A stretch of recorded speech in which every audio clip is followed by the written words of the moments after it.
Ni mu masaha ya saa sita, Violette rero aba ari ku ishuri ari kumwe na mugenzi we baba bigana, baba biga nyine muri kaminuza. Violette ahita abwira uyu mugenzi we atumva ndihuta rero cyane kubera yuko umugabo wanjye yarantegereje, twagombaga gutahana, ubu nyine arantegereje ku kazi, nshobora kuba rwose nanamukerereje. Naho rero uyu mugenzi we ati nta kibazo rwose utamukerereza, ngaho agenda, ibisigaye ndasigara mbishyira ku murongo. Violette rero ahita agenda maze agasanga umugabo we nyine aho aba akorera. Uyu mugabo we rero yitwa Joshua. Joshua rero afite atelier ikora buri kintu cyose kijyanye n'urubaho, yaba amaparafo, zaba inzugi, ibintu byose bijyanye n'imbaho arabikora muri atelier ye. Amusangayo rero maze nyine Joshua akibona sheri we agahita amubwira ati mukunzi, ni ukuri nari ngukumbuye cyane. Naho rero Violette ati nanjye nuko, barahoberana maze Violette agahita atangira guhungura nyine Joshua, dore ko nyine aba yuzuyeho ibintu nyine biva mu mbaho bari kubaza, biba bimeze nk'ivumbi. Naho rero Violette agahita akomeza amubwira ati ariko se sheri, ivumbi riba ryakuzuye ahantu hose. Naho rero Joshua ati none se buriya ntiwagombaga kubitekerezaho neza mbere y'uko dukora ubukwe? Naho rero Violette ati sheri, urabizi, uzi yuko n'ubu ngubu bibaye ngombwa ko bisubira inyuma maze ukongera ukansaba kukubera umugore, n'ubundi ari wowe nahitamo. Barongera rero bagahita baseka maze bagahoberana, dore ko rwose baba bakundana kandi cyane. Violette rero abaza Joshua ati none se hari ikintu wigeze ufata cyo kurya? Joshua ati hoya. Violette ati rero reka tujye gushaka resto hafi aha maze nyine tube twafata akantu ko kurya. Joshua rero ahita amubwira ati reka mbanze mpindura imyenda nanitunganya nyine ubundi tugende. Baragenda rero bakajya muri resto bagasangira. Mu by'ukuri uba rwose wagira ngo ni abafiyanse, baba bakundana cyane rwose, kandi nyamara baba bamaranye imyaka babana, ariko urukundo ruba ari rwinshi rwose hagati yabo. Bava rero gufata amafunguro maze bagahita bitahira, dore ko ahantu hose bagenda bafatanye mu kiganza, cyangwa se Joshua afashe ku rutugu rwa Violette.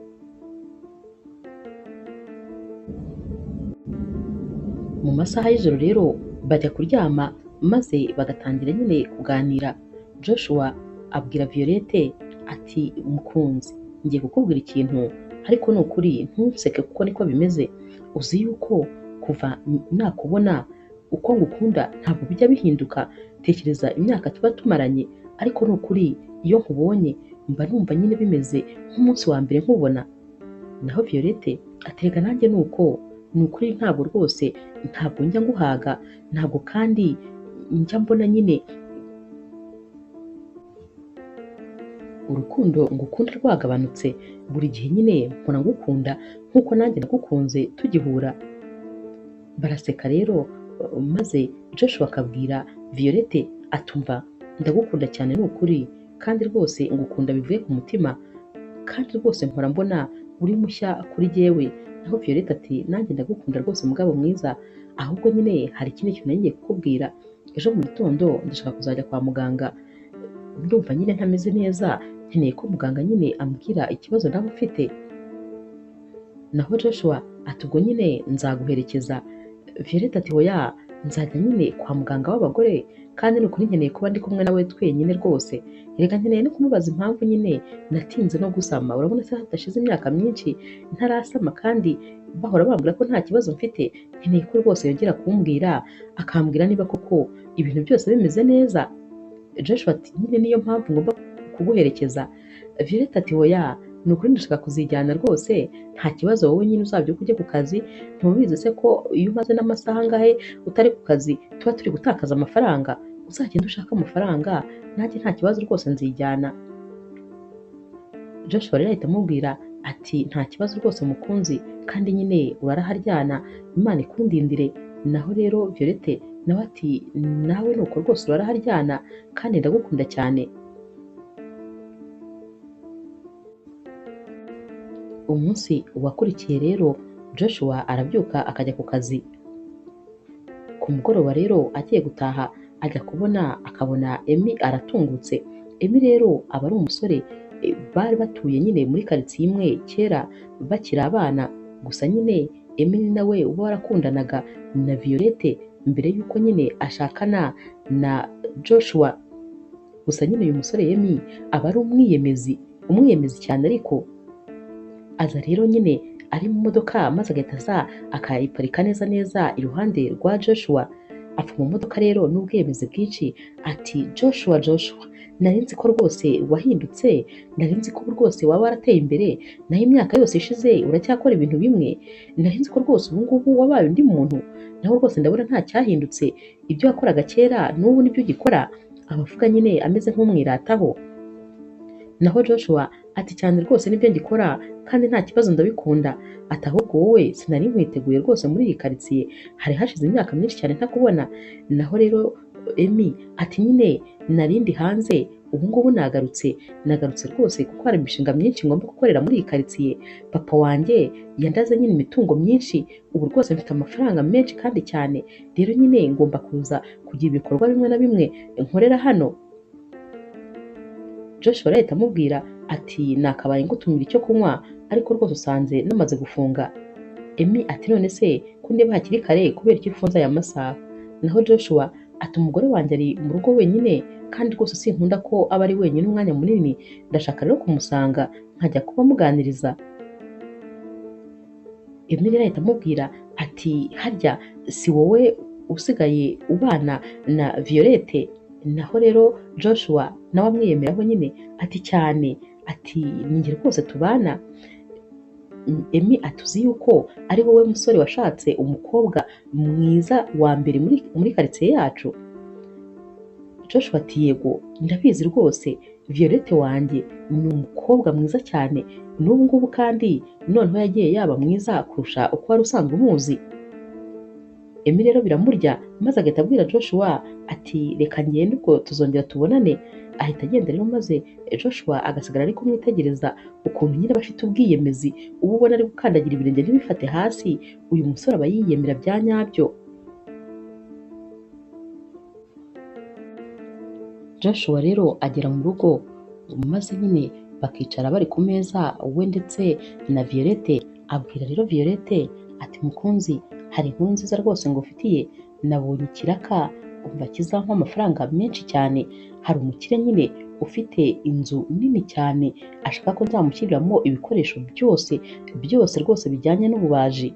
Ubwo rero nashatse nyine abandi bantu babiri bazamfasha, gusa ubyumve icyo kiraka nzagikuramo amafaranga menshi.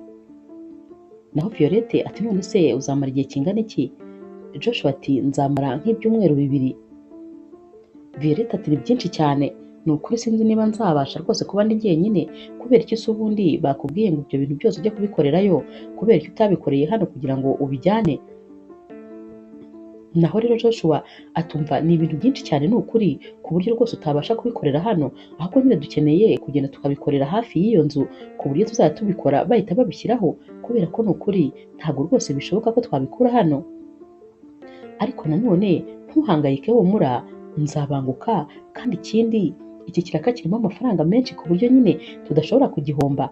Ikindi natekereje ko nimara kugikora tuzahita dutangira kubaka cya kibanza cyacu twaguze umwaka ushize, kubera yuko ndifuza ko nyine abana tuzabyara nubwo nyine bataraza ariko bazakurira mu nzu nziza cyane kandi nini bisanzuramo, bakabona aho bakinira. Naho rero Violette ahita amwenyura maze nyine akareba Joshua akamubwira ati nibyo se koko ugiye gutangira kubaka? Naho Joshua ati cyane, maze Violette atumva undemye agatima rwose, ndumva nishimye cyane kandi nyine courage, ndihangana. Joshua ati ubundi rega niyo mpamvu rwose ngukunda, mba mbizi ko ibintu byose ubyumva kandi vuba, ikindi kandi ibi bintu nyine ni inyungu zanjye nawe.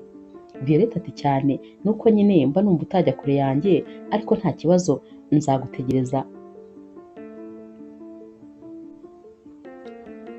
Nyuma y'umunsi umwe rero Violette aba ari kwikorera amasuku mu rugo nyine ari gukubura, maze yajya kubona akabona Emmy aratungutse. Emmy rero atunguka asakuza ati Violette, amakuru y'iminsi, wabaye mwiza cyane. Naho rero Violette aramusuhuza maze akamubwira ati hari hashize imyaka myinshi, none se ko wari warabuze cyane? Naho rero Emmy ati nari narabuze ariko nyine nibwo rwose nkizashize nk'iminsi nk'itatu, ahubwo se umugabo wawe ntabwo yakubwiye ko twahuye?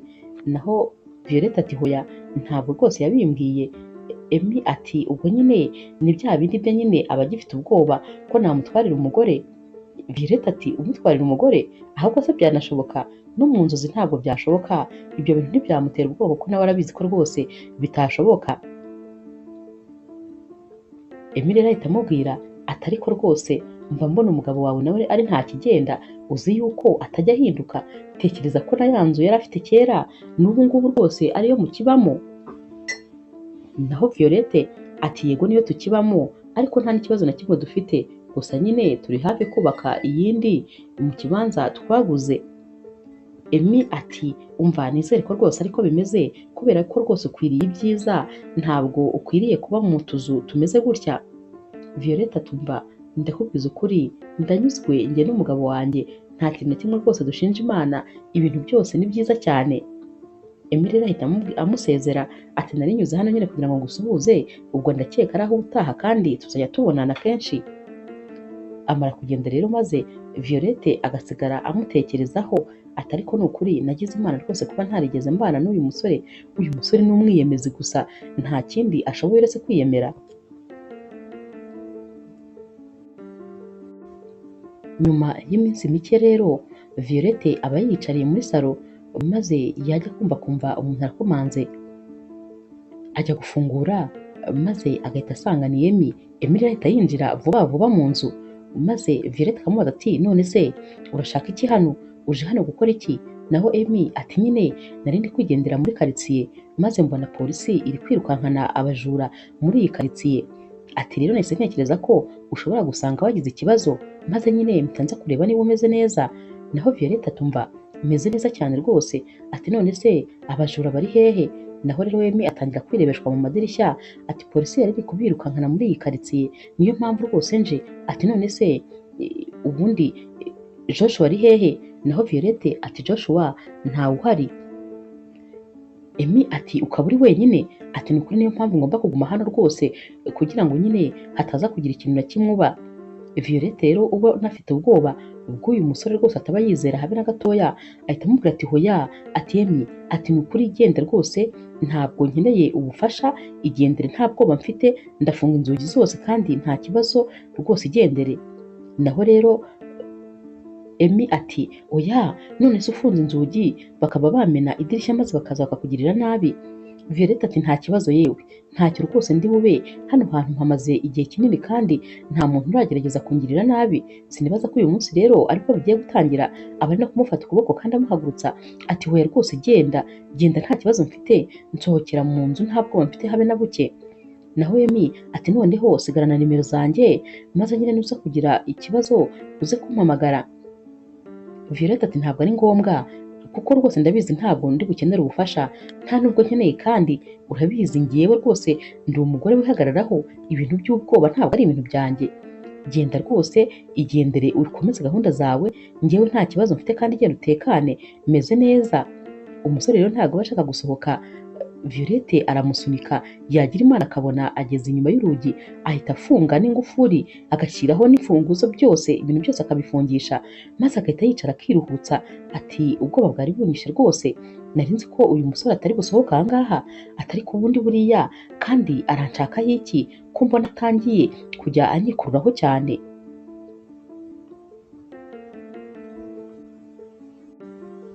Hashira iminsi rero Violette aba ari kwigendera mu nzira avuye ku ishuri maze yajya kubona akabona imodoka imuparitse iruhande, arareba agahita asanga ni imodoka ya Emmy. Emmy ati Violette tumeze neza kuri kugenda se ku zuba, ngwino nyine ngutware nkugeze aho ugiye. Naho Violette ati hoya nta kibazo rwose na kimwe mfite, igendere nta kibazo n'ubundi nari ngiye kuhagera. Emmy rero ati ariko se uracyandakariye koko? Uracyandakariye ko nakubeshye iriya myaka yose? Uracyandakariye ko naguciye inyuma? Naho Violette ati hoya imyaka 6 ishize ko kurumva naba nkibitekereza, ikindi kandi nabonye umukunzi, mfite urugo rwiza rwose nta mpamvu n'imwe yo gutekereza hahise, ntakubeshye rwose ibyo bintu sinjye nanabyibuka nk'ubu byibutse kuko bivuze. Naho rero Emmy ati none kubera icyo uri kuntinya kubera iki se uri kwanga kuza mu modoka yanjye ngo ngutware, niba nyine nta nzika rwose ukimfitiye n'ibyo bintu utakibitekereza, ngwino nyine nguhe lift. Violette rero abura uko abigenza maze akinjira muri iyi modoka ya Emmy, amara rero kugeramo maze si amagambo Emmy aratangira akavuga nkaho rwose bamucometse, atumva ati ubu rero iyi ni imodoka imwe mu modoka enye mfite imodoka nyinshi kandi nziza, mba nifuza yuko umugore wanjye yazagira nawe nk'imodoka nk'eshatu, urabyumva utese? Naho rero Violette ati ndumva ari byiza rwose nta kibazo, abagira ngo amwiyemereho ati none se ako kazi iki ko uri kukumva uti? Naho Violette ati nta kibazo rwose kirimo, gusa nyine uba ubona yabihiwe kandi nyine uno musore ari kumubangamira. Emily ahita amubwira ati nta kibazo, noneho reka tugende nyine nkugeze aho wari ugiye. Violette ati urakoze. Violette rero agera mu rugo maze agahita asanga Nadine umushuti we wa kera yaje kumureba, aba ahagaze nyine ku muryango afite na varize.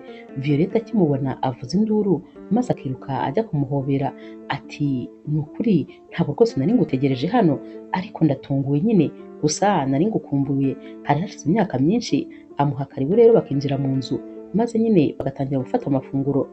Violette rero aramubwira ati uzi igihe twaherukaniraga?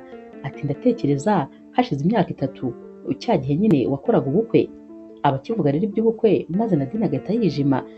Violette ati kubabaye se, bigenze biti, habaye iki? Naho Nadine atumva buriya bukwe nyine ntabwo rwose ubu ngubu tukibana n'umugabo, kubera ko uriya mugabo yari umwana mubi cyane, yarankubitaga buri uko rwose yabiboneraga umwanya, yarankondaguraga buri munsi. Naho rero Violette ahita yifata ku munwa ati oya ntumbwire ko rwose uriya musore twabonaga ari umwana mwiza yahoraga aguhondagura. Naho Nadine atumva mbabara rwose iyi seje tuyihorere, simba nshaka kuyivuga kuko yanangiye kubivuga rwose bimbihiriza ubuzima, ahubwo nyibwirira amakuru yawe, ndishimye rwose kuko ndabona umeze neza, ndabona wishimye. Imana ishimwe ni ukuri ko utigeze rwose ushakana na Emmy, kuko ubu ngubu ntabwo uba umeze neza. Uribuka ukuntu Emmy yateye umukobwa inda maze yarangiza agahunga? Abakivuga ibyo rero Violette agahita amubwira ati ahubwo nibagiye kukubwira, uzi yuko se Emmy yagarutse hano muri iyi karitsiye? Nadine rero ati none se wa mukobwa nyine yari yarateye inda agahunga noneho barabanye? Naho Violette atumva ye rwose ibyo sinakwirwa mbimubaza kuko n'amakuru ye rwose simba nkeneye kuyamenya. Uriya musore nyine naramwibagiwe, nahahise hanjye ku buryo nta kintu cye rwose mba nkeneye kumenya na kimwe. Nadine rero ahita amubaza ati ahubwo se umugabo wawe ari hehe? Ati gusa nyine wowe rwose jya wishima kandi ushima Imana kuba warabanye na Joshua, kuko Joshua ni umwana mwiza cyane. Violette ati urabivuga se urabizi? Ati Joshua ni umwana mwiza ku buryo mbona rwose nibanira na marayika, ntabwo ajya ambwira nabi. Joshua arantetesha, arankunda ku buryo wagira ngo twamenyanye ejo, mbese nta kintu na kimwe cyatuma rwose ntashima Imana, kubera ko ibintu byiza byose yarabimpaye. Mbese ibintu byose nahoraga nsengera byose ubu tuvugana ndabifite, harabura kimwe gusa, harabura umwana, ubundi byose bikaba biruzuye. Nadine rero ahita amubwira ati humura nawe rwose uzamubona kandi vuba. Buracya rero maze Violette avuye ku ishuri azana rero na wa mushuti we nyine baba bigana, bagera mu rugo maze agasanga nyine hari Nadine. Uyu mukobwa rero ntabwo rwose yishimira Nadine habe na gatoya. Mu gutaha rero Violette aramuherekeza maze bagera mu nzira, uyu mukobwa akabwira Violette ati ariko ntakubeshye, sinzi impamvu uriya mukobwa ntamukunze, sinzi impamvu rwose mbona hari ikintu ashobora kuba ari kuduhisha. Ati ahubwo se ubundi kubera iki nyine ari iwawe kandi akaba hamaze iminsi? Naho Violette ati impamvu nyine hari, urumva urugo rwe nyine rwarasenyutse kandi iwabo nyine aho yavukaga, inzu y'iwabo umusaza we niwe uyibamo kandi yayishakiyemo umugore, urumva rero mu by'ukuri ntabwo rwose afite ahantu ho kujya. Naho rero uyu mushuti wa Violette ati niba adafite ahantu ho kujya se ni wowe muntu wenyine muziranye, kubera iki yaje hano? Nizere ko rwose agomba kuzagenda kandi rwose bidatinze. naho Violette ati none se ubundi wafushye nyine ko haje indi nshuti yanjye. Uyu mukobwa ati umva nyine nanafushye ariko nyine rwose nabonye atari n'umuntu wo kwizerwa, niyo mpamvu numva nyine ntifuza ko yakuguma iruhande kuko rwose uriya mukobwa ntabwo mwizeye habe na gatoya.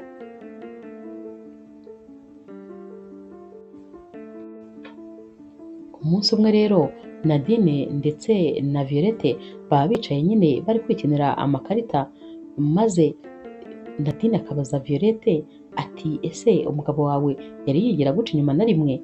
Naho Violette aratungurwa ati kubera icyo umbajije icyo kibazo, ukimbajije kubera iki? Nadine ati impamvu nyine mbikubajije ni uko rwose abagabo bose nyine baca inyuma, nibazaga nyine niba n'uwawe yari yabigukora na rimwe. Naho Violette ati umva niba bose baca inyuma ni bose ariko ukuyemo rwose Joshua wanjye ni umugabo mwiza cyane, ntabwo rwose ibyo bintu ari abinkora kandi mba mbona atanazanigera abinkora. Naho Nadine ahita amubwira ati umva ni ukuri wagize amahirwe rwose kandi ndishimye ku bwawe. Nadine rero ahita amubwira ati nyine hari ikintu nagira ngo ngusabe, nagira ngo rwose umbabarire maze nyine mare ibyumweru 2 hano. Naho Violette ati none se sinari nzi yuko nyine ugomba kuzajya no kubana na famiye ya musaza wawe. Naho rero Nadine atumva wowe ntabwo bizi abantu b'iwacu se ntubazi ukuntu nyine bavuga umuntu ubu kubera ko urugo rwananiye bose nyine ninjye bagira igitaramo, ndumva rero rwose ntashaka kujyayo. Violette rero ahita amubwira ati nta kibazo ngaho rwose igumire hano, gusa nyine utuze kubera yuko uzabona undi ukwiriye, ahari nyine uriya ntabwo rwose iyo ari we wawe. Nadine ati umva nta n'uwo nshaka rwose, ndumva nshaka kuba ndi njyenyine, nta wundi mukunzi nshaka kubera yuko ndumva ntararuhuka ntaranatuza mu mutima. Nyuma y'iminsi mike rero ka kazi Joshua aba yaragiyemo kararangira maze agataha, gusa nyine ataha rwose atunguranye, arakomanga maze Violette akajya gufungura ahita asanga rero ari we, ahita amusimbukira akamuhobera ati chéri kubera iki rwose utambwiye ko uri buze, gusa nyine nari ngukumbuye. Ubwo kandi niko aba ari kumukorakora ahantu hose, amukora ku matama, amukora ku mutwe, amukora mu gituza, nyine abamukumbuye cyane. Naho Joshua ati nyine nagira ngo ngutungure. Violette atumva ndatunguwe ni ukuri, none se byagenze neza, akazi kagenze neza? Joshua ati cyane, ati ahubwo nyine nakuzaniye impano nyinshi cyane kandi zigiye zitandukanye. Violette ati chéri nizere ko rero amafaranga yose wakoreye utayaguze impano kugira ngo uzinzanire. Naho rero Joshua ati urabizi se yuko natanga ibyo mfite byose kugira ngo nyine mbone ikintu kigushimisha. Bahita rero bongera bagahoberana maze nyine Nadine akabaraje ati Joshua umeze neza? Joshua ati yego meze neza. Ati ntabwo nari nzi yuko uri hano. Ati amakuru yawe se? Ati umugabo wawe ameze neza? Akivuga iby'umugabo rero Nadine ahita atangira kwijima ati nyine ntabwo rwose umugabo tukibana. Violette ahita amubwira ati chéri izo nkuru zihorere turaza kuba tuzivuga nyuma, ahubwo se urabyumva ute turamutse nyine tugiye mu cyumba maze ukajya gukaraba ukanahindura imyenda? Joshua ati nta kibazo. Bagenda rero nyine bafatanye ku rutugu nk'ibisanzwe. Joshua ari kubwira Violette ati nari ngukumbuye mukunzi, ati ndagukunda cyane ku buryo iyo hashize iminsi rwose ntakubona mba numva nta mahoro mfite. Abumva rero bari guterana imitoma, we rwose arushaho kwijima. Uwo ni Nadine nyine agahinda kaba kari kumwica kurushaho kubera ko ababona ukuntu izindi couple zikundanye yakwibuka ko we urugo rwe rwasenyutse, maze rwose agahinda kakamwica. Umunsi wakurikiye rero mu gitondo Violette arabyuka akitegura agiye kujya ku ishuri, arasohoka maze agasanga Nadine ari gukubura hanze. Violette ahita amubwira ati kubera iki rwose ubyutse witera ivumbi, iyo ubyihorera ko nari kuza kubikora? Naho Nadine atumva uzi ukuntu se mbikunda, maze iri vumbi riri kuntumukiraho rwose mba numva ari byiza cyane kuko binyibutsa nyine ubuzima bwacu kera mu cyaro.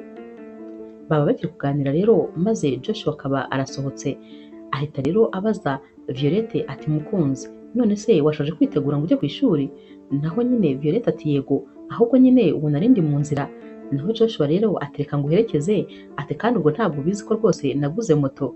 Naho Violette ati ntabwo nari mbizi. Joshua ati nyine ngwino ni wowe ugiye kuyiryaho umunyenga bwa mbere. Violette rero ahita aseka nyine, maze Joshua agahita amufata mu kiganza bakagenda nyine, dore ko bagenda biganirira ari nako bafatanye ku rutugu cyangwa mu kiganza. Nadine rero abakurikiza amaso maze rwose akimyoza kubera ko urukundo rw'aba bombi ruba rumutera ishyari kandi ryinshi.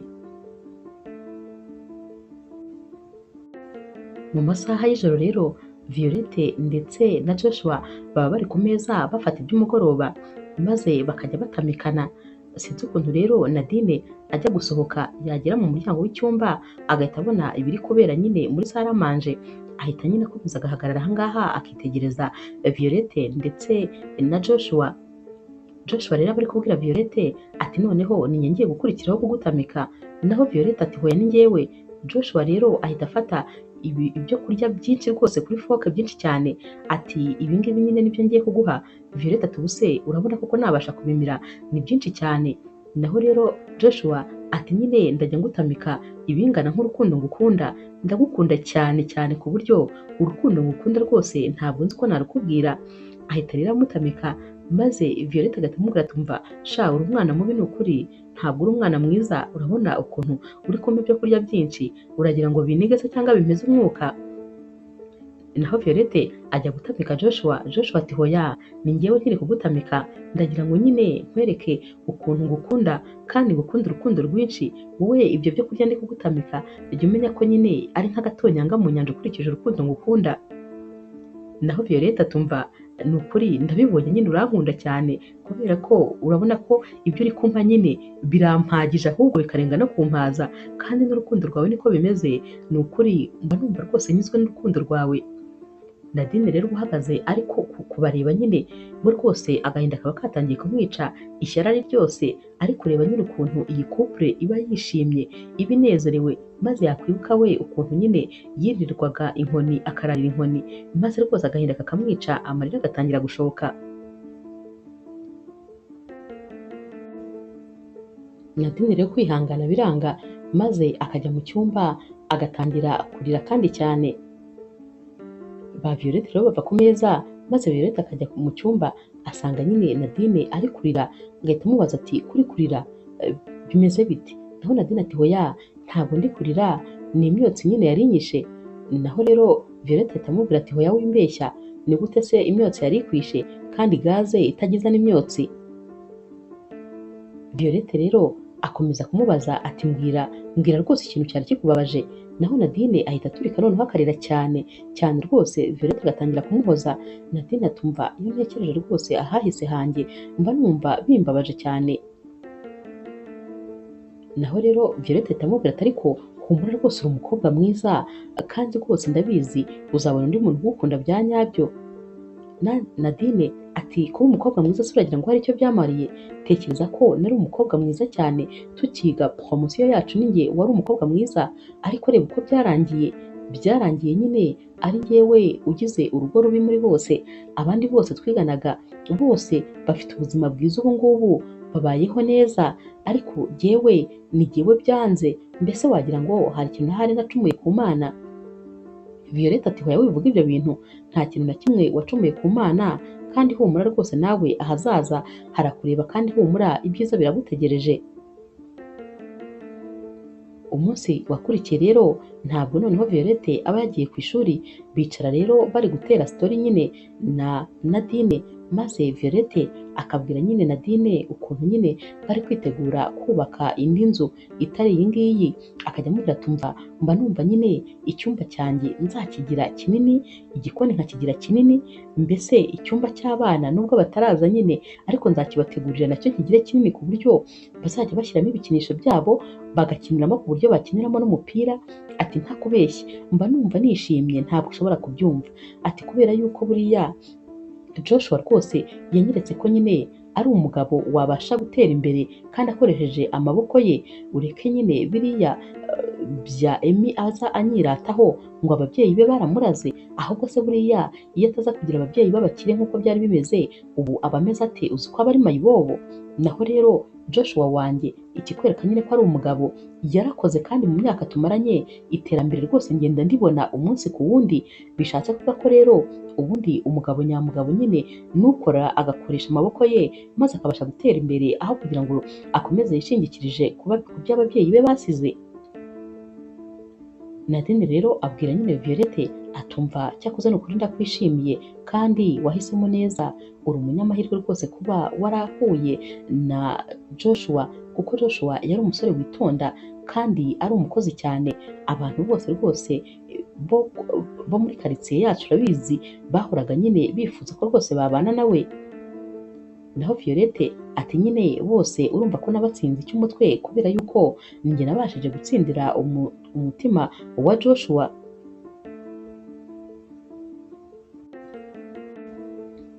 Nadine rero ahita amubaza ati ese ubundi byagenze bite nyine kugira ngo umenyane na Joshua munakundane, ko ubundi nyine wakundanaga na Emmy? Naho Violette ahita abwira Nadine ati nyine urumva umunsi umwe nyine Emmy yarambwiye ngo nimuherekeze ngo tujye kureba nyine ngo umuntu ngo papa we ngo ahantu yamukoreshereje ngo igitanda. Turagenda rero dusanga nyine ni Joshua wari uhari, maze nyine Emmy ahita amubaza ngo none se ngo papa wawe ari hehe? Joshua rero nyine yabwiye Emmy ko papa warwaye ari we nyine uri gukora. Naho rero Emmy yahise arakara cyane maze abwira Joshua atumva igitanda cyanjye nikitaboneka mu gihe cy'icyumweru, ndababwiza ukuri rwose nzahamagara ku buyobozi maze babafungire, kubera ko muzaba muri inkorabusa kandi aha hantu mukorera hafite nyine abandi bantu bahakorera bakahabyaza umusaruro. Ngo yaramututse cyane nyine amubwira amagambo mabi cyane. Maze rero bageze mu nzira Violette yabajije Emmy ati ariko se kubera iki koko umubwiye nabi? Niba yakubwiye ko papa warwaye si ibintu byumvikana, wagombaga rwose kumwihanganira. Naho rero Emmy nyine kuko ubwiyemezi bwe bwari ubwa kera yahise nyine abwira Violette ngo mva ngiye nta kintu njya mvugana rwose n'abakene, sinjya mvugana n'abantu badafite icyo bafite, bagomba gukora icyabazanye cyangwa se batagikora nyine umuntu akabambura aho bakorera akahahereza abandi. Byababaje cyane Violette ukuntu rwose batutse nyine uriya musore Joshua, bose bari bakiri batoya. Hashize iminsi rero kubera ukuntu papa nyine wa Joshua yari yarakomeje kuremba, Emmy rero yasubiye kureba nyine cya gitanda maze asanga ntabwo baragikora. Yahise rero ahamagara abahungu be nyine b'ibirara maze baraza bahondagura Joshua, baramuhondaguye hafi kumwica. Maze nyine Violette aritambika aramukiza. Amaze kumukiza Joshua yarahagurutse maze ariruka kubera ubwoba rwose yari afite. Bukeye rero Violette yagiye kureba nyine Joshua ahantu akorera kugira ngo nyine amubaze uko ameze, kuko nyine yari yabonye baraye bamuhondaguye. Naho rero bahereye bamenyana, maze nyine Violette atangira kubona ko rwose umuhungu bari kumwe atari umukwiye kuko ari umwana mubi cyane, ahubwo atangira kujya akunda kwiganirira na Joshua. Nuko nyine bakomeje kumenyana maze birangira rwose banibaniye, arekana n'uyu musore Emmy, dore ko Emmy nyine yanateye inda umukobwa muri icyo cyaro, maze agatoroka akahava akajya mu mujyi nyine kugira ngo ajye kwihishayo. Amara kubwira ibi byose rero Nadine, maze Nadine agahita amubwira atumva uzi ko iyi nkuru yose ntari nyizi nyine, ati numvaga nibaza ukuntu byagenze maze nkumva ntabwo rwose ndi kubyumva, ati gusa nyine wakoze rwose amahitamo meza kubera ko Emmy nta musore umurimo.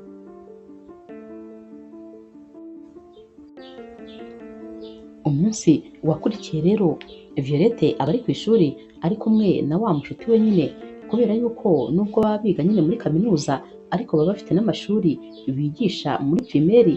Rero aya mashuri bigisha baba bameze nyine nk'abari kuyakoreramo stage ariko baba banabahemba. Hanyuma rero bababwira ko nyine nubwo ibiruhuko bigeze ariko bagomba kuzakomeza kwigisha aba bana. Uyu mushuti rero wa Violette aramubwira atumva njyewe rwose ntabwo nkora akazi kataruhuka, kubera ko ari mu biruhuko ngomba kuruhuka, ntabwo nzaza kwigisha rwose aba bana. Naho Violette ati ariko ntukamere gutyo, ati njyewe niba ari uko nanabikunda, ati mba numva nyine nta kibazo nta n'icyo bimbwiye. Areba ku isaha rero maze agahita abwira uyu mushuti we ati ahubwo natinze, nuko nyine kubw'amahirwe Nadine ari mu rugo ubu rwose yateguye amafunguro, umugabo wanjye ntabwo ari bwicwe n'inzara. Naho rero uyu mushuti we ahita amubwira ati ariko aracyari iwawe? Violette ati cyane. Uyu mushuti we rero aramubwira ati umva, nyamara rwose ntabwo nzi ikintu ushaka, kubera ko uriya mukobwa atagenda noneho ukanamusiga mu rugo wenyine, nyamara rwose azagutwarira umugabo. Naho Violette araseka ati hoya, ntabwo rwose yabikora kuko ni inshuti yanjye kandi yo mu bwana, turaziranye rero cyane, ntabwo ibyo bintu yabikora. Naho uyu mushuti we atumva rero nkubwire Violette, uracyari umwana rwose kandi uracyari umutesi, uzi yuko abantu twita inshuti zacu ndetse baba hafi yacu cyane, bazi buri kimwe kuri twebwe, ba bandi nyine baba mu buzima bwacu aribo badukorera ibintu tutatekerezaga ko bakora. Ndakubwiza ukuri rwose, ahubwo ukanyure cyane kuko rwose icyizere ufite gishobora kuzagupfira ubusa. Violette rero abwira uyu mushuti we ati mbabara rwose wikomeza kumbwira ibyo bintu, ahubwo nyine reka dutahe. Barasohoka rero maze bagera imbere y'ikigo bagahita basanga Emmy arahaparitse, ahita rero abasuhuza maze Violette akamubaza ati none se kuri hano uri gukora iki? Naho Emmy ati nari ngutegereje. Violette ati njyewe wari untegereje se kugira ngo bigende bite? Uyu mushuti we rero ahita amubwira ati reka mbareke maze mube muvugana.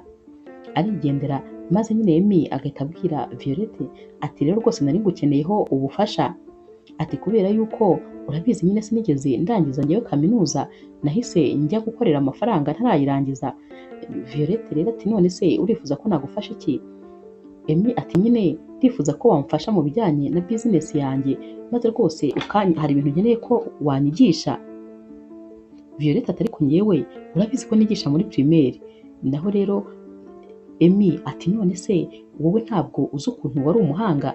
Buri muntu wese arabizi ko rwose wari intangarugero muri promosiyo yacu, gusa njyewe impamvu bangiraga umuyobozi w'abanyeshuri ni uko papa wanjye ari we wari umukire muri kariya gace kose, naho ubundi ntabwo ari uko nari mbikwiye cyangwa ari uko nari nzi ubwenge. Hanyuma rero rwose ndifuza ko wamfasha by'umwihariko mu masomo maze nanjye nkagira ubumenyi nyine niyungura.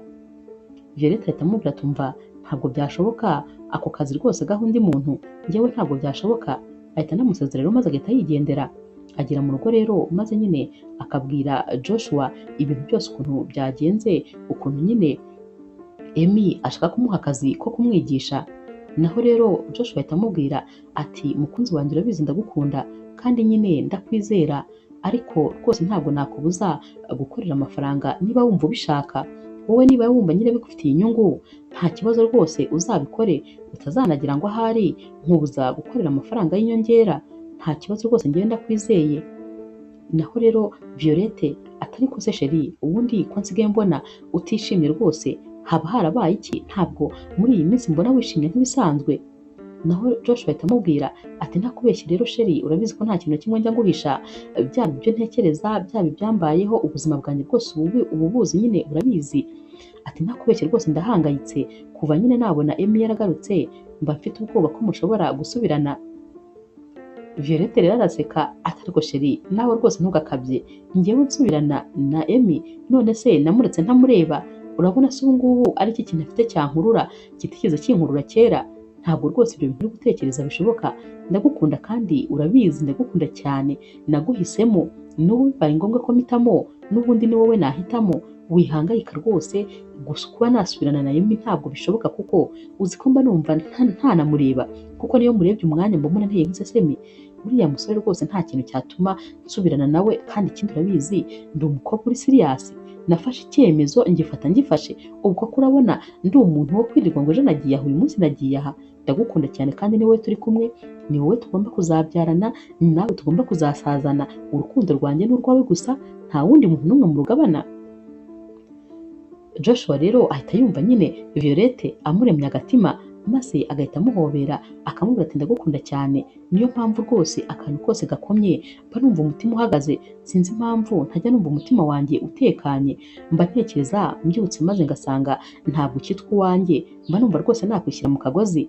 Naho Violette ati cecekere, noneho njyewe ndamutse nkubuze mu buzima rwose bwahagararira aho bugeze, ndakubwiza ukuri, kubera ko ntabwo bwakomeza udahari. Violette rero ahita anabwira nyine Joshua ati ikindi kandi n'ayo mafaranga rwose ntabwo nyakeneye, njyewe nyuzwe n'amafaranga ukorera ndetse n'utwo duke nkorera kubera ko urakora ijoro n'amanywa kugira ngo tumere neza, kandi ntakubeshye chérie, nta kintu na kimwe nifuza kuko rwose meze neza, uba wampaye buri kimwe, rero ayo mafaranga yo kwa Emi sinyakeneye habe na gatoya, ikindi kandi rega buriya ni ugushaka kunyiyegereza gusa, ubundi se buriya wagira ngo ni akazi bya nyabyo, arashaka kunyiyegereza kugira ngo mube iruhande, kandi nanjye rwose niba hari ikintu ntakeneye ni ukuba iruhande rw'uriya musore w'umwiyemezi. Joshua rero ahita amubwira ati urakoze cyane, noneho rwose ndumva ntuje, ndumva umutima usubiye mu gitereko, ariko nyine ujye umenya ko ngukunda cyane kandi uri ubuzima bwanjye.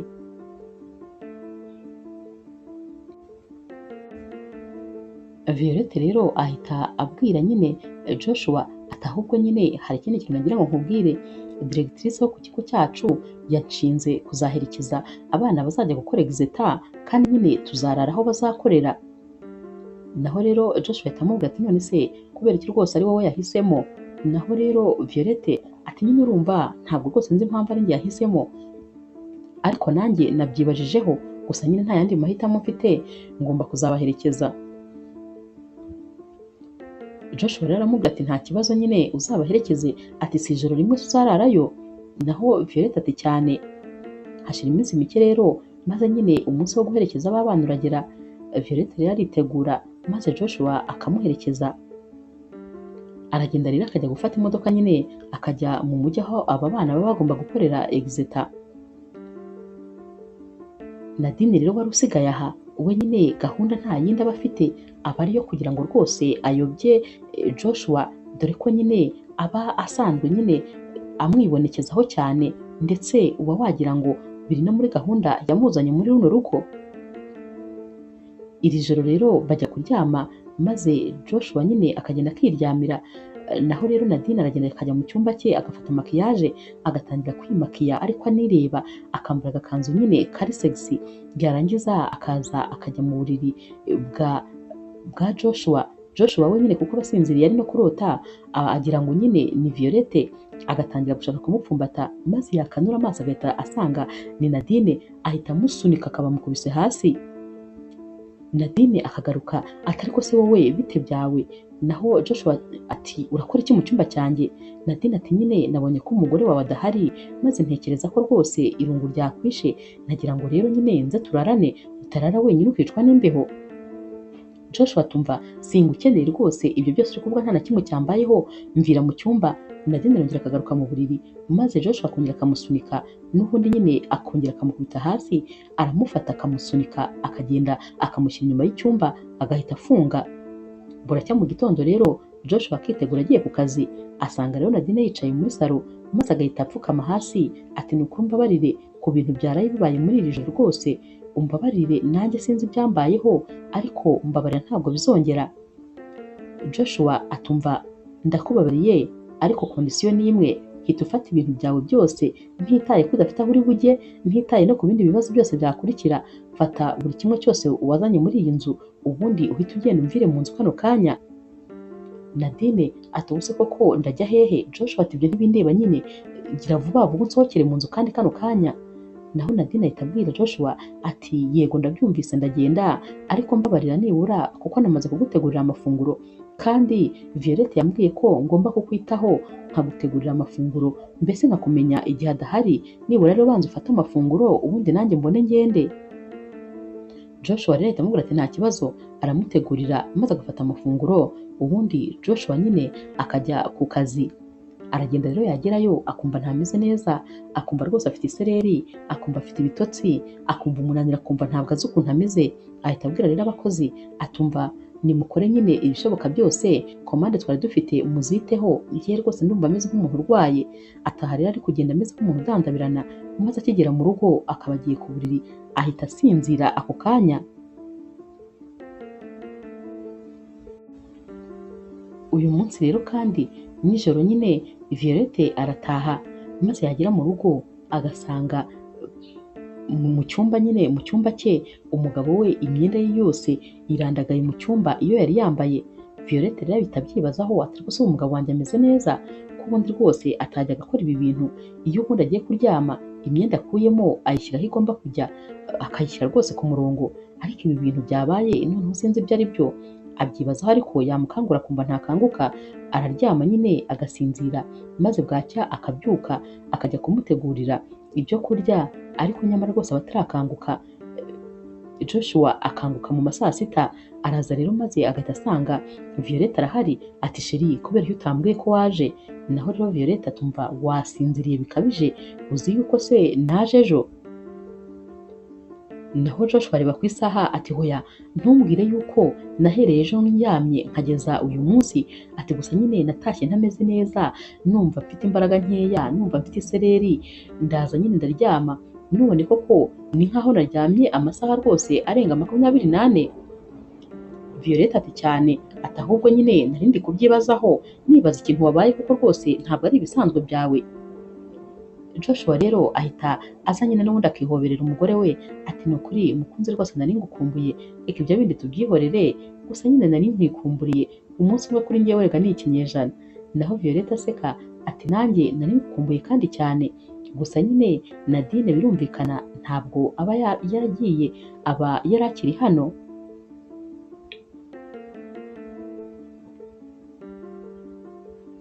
Umunsi rero wakurikiye, Nadine noneho arabyuka nyine akitegura, maze agafunga varize ye, yasoza agahita asezera Violette ndetse rwose akanasezera na Joshua. Violette rero amubaza ati none se ko ugiye, noneho rwose wabonye ahantu ho kujya? Nadine ati yego, ngiye kujya kureba musaza wanjye, nta mpamvu rwose zo kuguma hano, mwarakoze kandi kuncumbikira, ni ukuri mwarakoze kumfata neza. Arabashimira cyane rero maze bakamusezera nyine akigendera. Umunsi wakurikiye rero umuntu nyine uba ukorana na Violette, wa mushuti we nyine aramubwira atumva ese wa mukobwa aracyari iwawe ko namubonye nyine ku kaduka kari hano ku muhanda? Naho Violette ati kandi yaravuye mu rugo avuga ko atashye.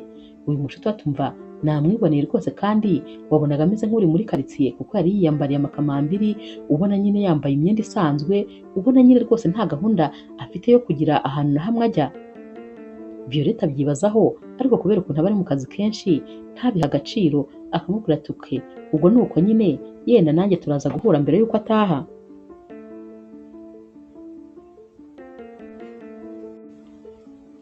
Nadine rero ahita ajya kureba Emmy, ibintu rwose bitaba bizwi ko nyine banaziranye by'umwihariko. Aragenda ajya akareba Emmy, maze Emmy akamubaza ati none se mbwira gahunda wayikoze neza? Naho Nadine ati cyane rwose nayikoze neza cyane, ahubwo ubu ndakeka nyine aricyo gihe cyo kugira ngo dutangire nyine kubishyira mu bikorwa. Naho rero Emmy aramubwira ati yego ubu noneho watangira. Akimubwira rero ati watangira buracya nyine, maze Nadine agahita ajya kureba Joshua ku kazi. Akigerayo Joshua ati none se kuri hano? Ntabwo rwose nari nzi yuko watashye. Naho Nadine ati ndi hano, ati rwose mfite ikibazo gikomeye, ubu tuvugana ndatwite. Aba ari kumwereka kandi n'igipapuro akuye kwa muganga. Joshua arakirambura rero agahita amubwira ati ni ukuri felicitation di, ati ni byiza cyane, ati umwana se si umugisha, ati rwose ni byiza cyane, ati ahubwo ndibaza impamvu uje kunyereka iki gipapuro. Naho Nadine ati impamvu uje kukikwereka ni uko uyu mwana ari uwawe. Joshua araseka akenda gupfa, ati umwana ni uwanjye gute se nagutera inda ntaranigeze ndyamana nawe? Naho Nadine atumva twararyamanye, iyi nda ni iyawe, urabona wa munsi nyine umugore wawe atarahari waratashye maze turaryamana. Naho Joshua atumva wibeshya wimbeshyera, nta kuntu naba nta gitekerezo na kimwe mfite, ndabizi nyine ko washakaga ko turyamana, wagerageje rwose kugira ngo turyamane ariko ndabikwangira. Naho Nadine ati yego ndabizi narabigerageje, ariko rero rwose uwo munsi twararyamanye kandi turyamana ari nawe wabigizemo uruhare. Joshua ahita atangira gusara, ati ariko nyamara wa mukobwa rwose uri umubeshyi, wimbeshyera kubera iki ushaka kunsenyera urugo kandi ubeshya ubizi neza? Njye nawe twigeze tubonana ndabizi, nta kuntu twari kubonana simbimenye, wibeshya rero ntabwo rwose nigeze ngutera inda. naho rero Nadine atumva ahubwo nakabaye nagiye kubibwira umugore wawe, ndibaza impamvu ari wowe nahisemo kubibwira, ahari rwose nayobye. Naho rero Joshua atuma nkubwire uzibeshye ujye kubwira umugore wanjye ayo mafuti, ndakubwiza ukuri njyewe rwose ni ukuzashaka igiti nkaguhondagura. Ahita rero anashaka igiti aho hafi cyo kiba cyarasigaye nyine ku byo baba bari kubaza, maze akamubwira ati reka nze nkwereke ikintu ngukorera. Aramwirukankana rero maze Nadine akiruka amaguru akayabangira ingata.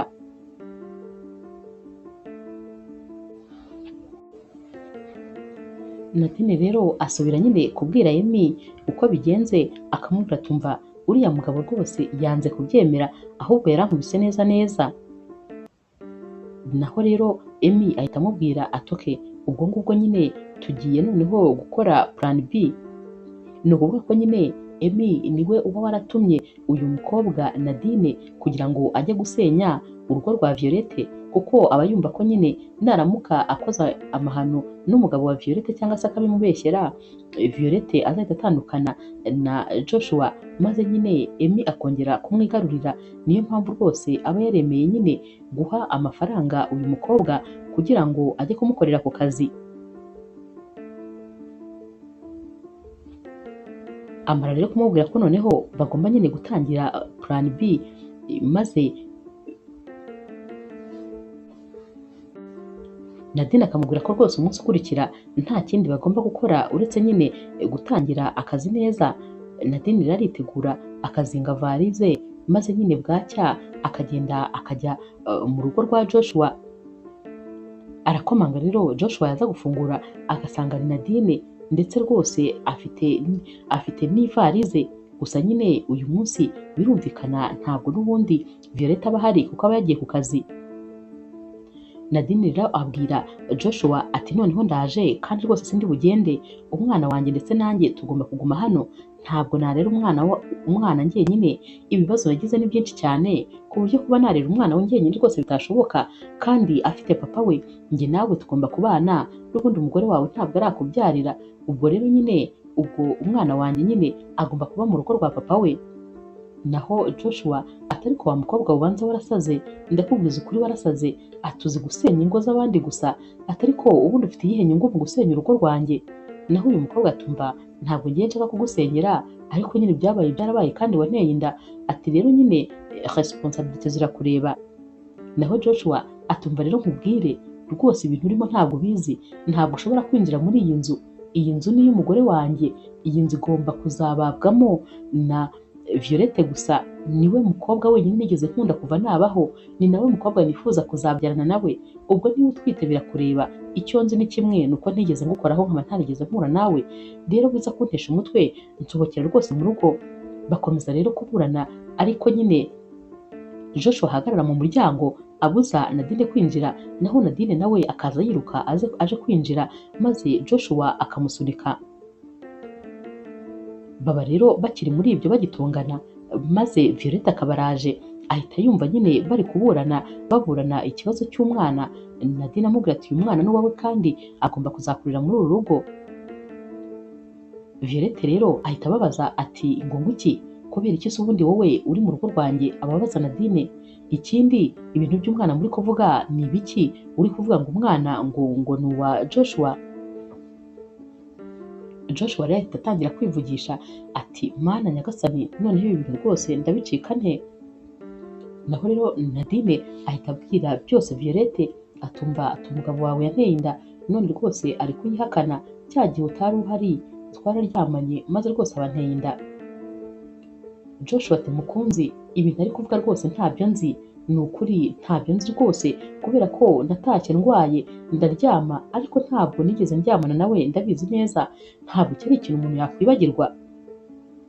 Gusa nyine ntabwo Violette rwose waba abyumva, biramubabaza, maze akamubwira ati none se niba koko ibintu uri kuvuga ari ibya nyabyo, ko kuriya mukobwa yaraguteretaga akakugendaho, kuki utigeze ubimbwira? Ko mu busanzwe tuvugana byose nta banga riba hagati yanjye nawe, kuki utabimbwiye ngo mwirukane? Naho rero Joshua ati rwose nangaga kwangiza umubano wawe nawe, ariko urabizi ko hari inshuro nyinshi nakubwiye ko nifuza ko rwose yagenda, ariko nawe ugakomeza kuinsista ngo ntabwo afite ahantu ho kujya. Icyo gihe rero nta kindi cyo gukora nari mfite, nagombaga kubaha ibitekerezo byawe, ariko nanjye nihagazeho nk'umugabo, ntabwo rwose nigeze ncika intege ngo mwemerere. Ibintu ari kuvuga rero arabeshya rwose, ntabwo namuteye inda. Naho rero Violette agahinda karamwica ati aragutwitiye, nyamara ngiye maze imyaka 3 yose nirirwa rwose ndwana no kugira ngo mbe nasama bikanga, ariko we mwabonanye iminsi mike gusa maze rwose ubu muteye inda. Yahise rero afata amavarize ye azinga ibintu byose, maze nyine arigendera ajya kwa wa mushuti we biganaga banigishaga ahantu hamwe. Agira rero akamubwira tumva ni ukuri burya ndumiwe, umuntu ni mugari. Tekereza Joshua, nizeye guhera ku munsi wa mbere kugeza ku munsi wa nyuma. Joshua nari nzi ko ari marayika twibanira. Joshua natekerezaga ko nta kintu kimwe na kimwe yakora, ariko burya iyo nabaga ntahari yaryamanaga n'inshuti yanjye kugeza rwose anayiteye inda. Cyakoze ntakubeshye birambabaje. Uyu mushuti we aramubwira ati hangane ni ukuri, ariko narakubwiye ngo uriya mukobwa uri gukurura mu rugo rwawe ntabwo rwose ari mwiza kuri wowe. Nawe ngo ni inshuti yawe, nakubwiye ko uwo wita inshuti yawe niwe ahubwo ugukorera ikintu utatekerezaga. Reba nawe noneho icyo agukoreye.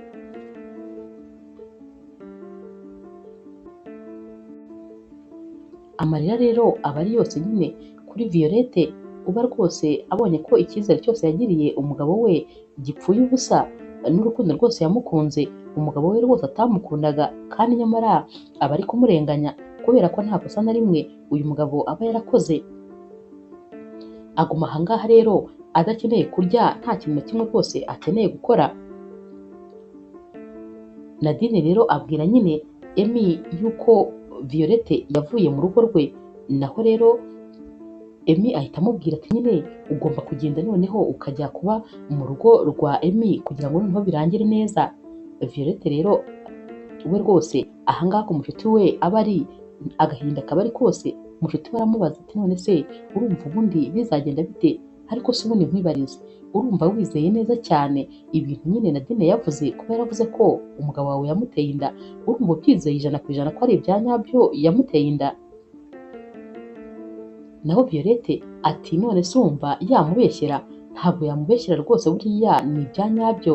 Naho rero uyu mushuti ati nyamara wakabaye rwose ugomba kwikorera iperereza ryawe, kuko ushobora gusanga rega yaranakubeshye kugira ngo nyine aguteshe urugo nawe uta umutwe nk'uko nawe yawutaye. Gusa nyine ibi Violette rwose ntabwo we aba abyumva. Naho Nadine rero agerageza gusubira nyine mu rugo rwa Joshua kugira ngo noneho ajye kubayo. Joshua aramubwira tumva nkubwire, unarebye nabi ngewe nakwica, kubera ko ubu ngubu n'ubundi nanjye waranyishica mpagaze ntakubeshye. Ntabwo rwose nakwihanganira kuko ubona utera intambwe winjira muri iyi nzu. Iyi nzu ni iya Violette wenyine, niwe mugore wenyine ugomba kuyibamo. Wibeshye ukarenga no ku muryango wanjye nakwereka ikintu ngukorera. Arongera akamuterura n'ibivarize bye, n'ubundi akagenda akajugunya inyuma y'urugo kubera ko aba rwose adakeneye no kumureba mu maso. Nadine rero abwira nyine Emmy ko rwose byananiranye, gusa nyine uko iminsi igenda ishira inda ya Nadine iba iri kugenda ikura inagaragara. Hanyuma rero Nadine abwira nyine Emmy yuko Violette yagiye kuba ku mushuti we akanahamurangira. Emmy rero ajya kurebayo nyine Violette, agerayo maze akamuganiriza akamubwira ati ni ukuri ihangane rwose ibyabaye narabyumvise, gute umugabo wawe yagukoze biriya bintu? Ati n'ubundi ariko narakubwiye ngo ntukwiriye rwose kubana n'umugabo w'imbwa nk'uriya. Abakivuga ngo umugabo w'imbwa, maze Violette akaba arazamutse atumva nkubwire umugabo wanjye rwose ntabwo ari imbwa habe na gatoya, kubera ko rwose umugabo wanjye ntabwo yigeze ambera umugabo mubi. Nubwo ibyo byose byabaye, ariko n'ubu rwose ndacyahamya ko umugabo wanjye nta kintu kibi yigeze akorera. Ndamwubaha rero kandi icyubahiro ndakimugomba.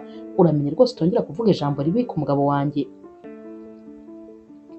Emmy rero ahita amubwira ati ndifuza ko rero nabasohokana maze tukajya gushaka ikintu cyo kurya, dore rwose nzaririnda kukwica.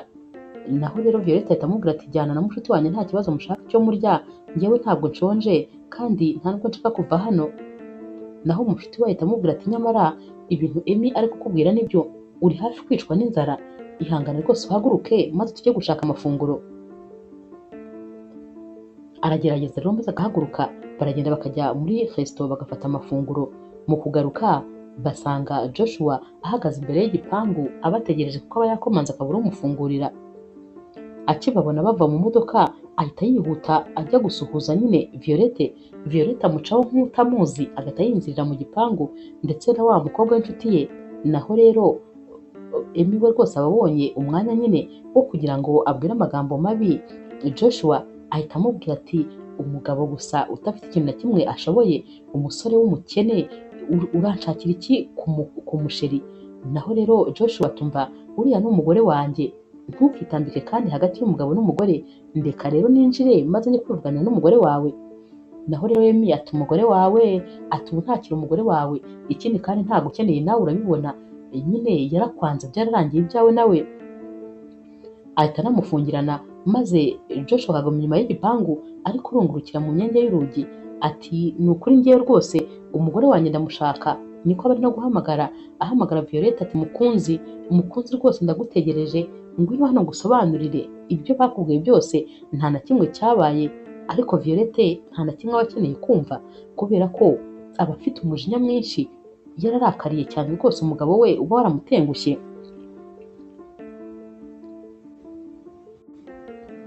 Emmy rero amara kubona ko Nadine akazi yagombaga gukora nyine yagasoje, maze noneho agashaka kumukura ku isi kugira ngo nyine atazanabivuga.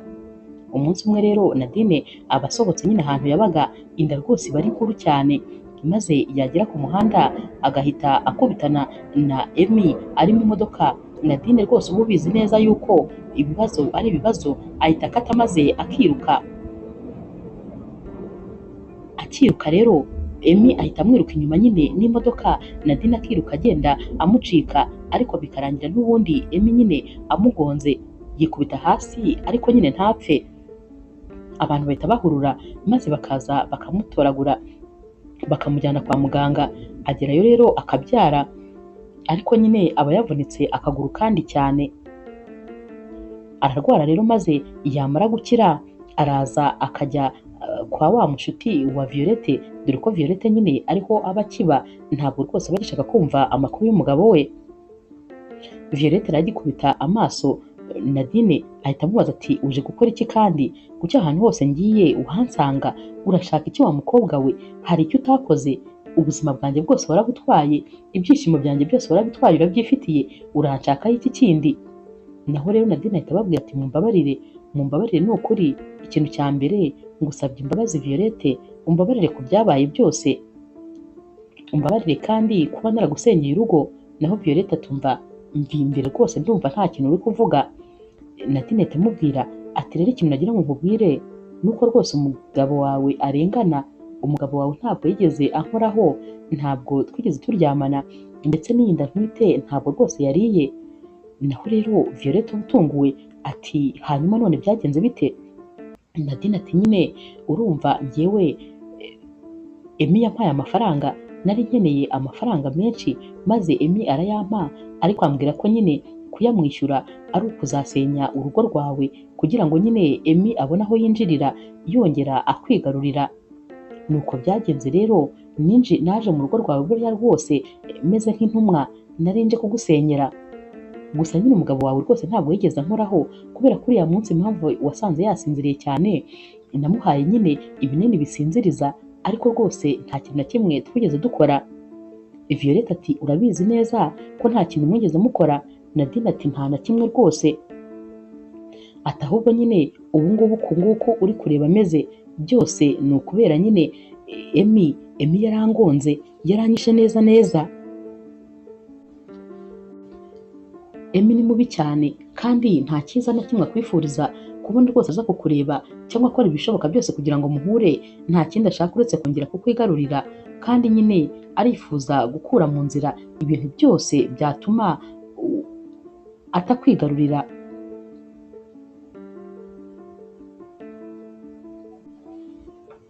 Gusa nyine ubu tuvugana barangije kumufata baramufunga kubera ko nyine bamushije gushaka kwica umuntu, yashakaga kunyica. Violette rero acyumva aya magambo yahise aterura isakoshi ye nta kindi kintu kimwe afashe, maze yiruka nyine ajya mu rugo kugira ngo ajye kureba umugabo we niba rwose yaba akimeze neza.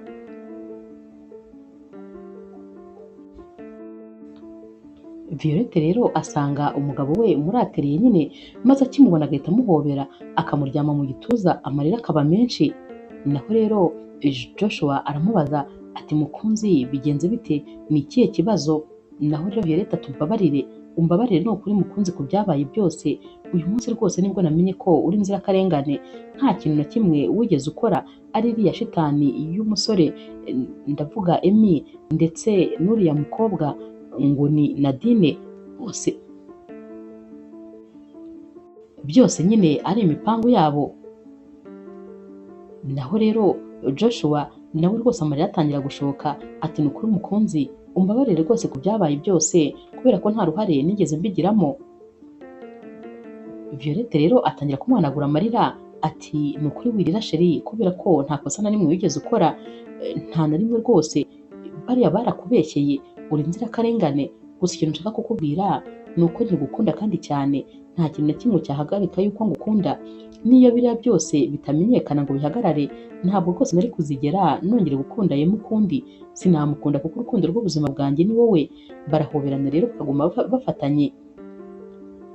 Joshua rero abwira Violette ati ni ukuri ubyumve ko rwose umutima wendaga kumvamo, nari mfite ubwoba bwo kugutakaza burundu, nibazaga ikintu nzakora kugira ngo ungarukire kandi umenye ko ibyabaye byose nta ruhare nabigezemo, ariko rwose nkabona ntabwo ushaka kunyumva. Violette rero amushyira urutoki ku munwa nko kumucecekesha ati mukunzi humura rwose, tekana, ndagukunda kandi umbabarire nanjye kuba rwose narahubutse. Barataha rero maze nyine ibyishimo bikaba byose, umuryango wabo uba wongeye gusubirana. Nyuma y'iminsi mikeya rero Violette yongera kumva nyine atameze neza, maze akajya kwa muganga.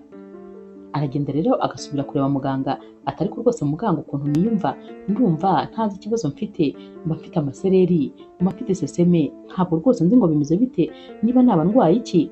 Muganga rero amukorera ibizami maze akamubwira ati umva felicitasiyo, ahubwo uratwite inda y'ibyumweru 3, ni ukuri ndakwifuriza rwose amahirwe masa. Naho rero Violette ibyishimo biramwica maze rwose bikamurenga, ataha nyine yasaze. Yagera mu rugo ati sheri umva ngufitiye rero surprise.